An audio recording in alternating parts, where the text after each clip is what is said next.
est-ce que, heu, c'est intéressant et de faire un peu comme dans un hôtel? Je sais pas si tu vois dans les hôtels, dès que tu fermes la porte, de toute façon, tu es obligé d'avoir le plan d'évacuation derrière la porte.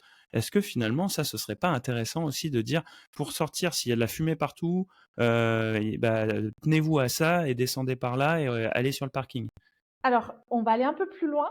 En fait, ta réflexion est déjà excuse-moi, mais ta réflexion, en fait, est déjà mauvaise. Ce qu'il faut D'accord. savoir, effectivement, c'est qu'on n'a pas obligatoirement les bons réflexes en cas d'incendie. En cas d'incendie, il faut pas penser toujours à vouloir quitter le logement. Le plan Oui, c'est il faut d'information, se, effectivement, il faut se le calfeutrer, il faut se voilà, le plan d'information est important parce que le voyageur ne va pas connaître la situation, mais il ne faut pas hésiter à lui rappeler que si, par exemple, il y a de la fumée dans les escaliers, il ne faut pas évacuer dans les escaliers. Dans le sens où finalement, il y a plus de risques qu'il meure d'intoxication au monoxyde de carbone, le fameux gaz, à cause des fumées avant d'arriver en bas. Donc il est préférable qu'il reste dans le logement, qu'il se calfeutre, qu'il se signale aux fenêtres, ne pas hésiter à lui indiquer quelles sont les fenêtres visibles depuis la rue, dans les et hôtels, c'est ça, c'est le fameux point rouge.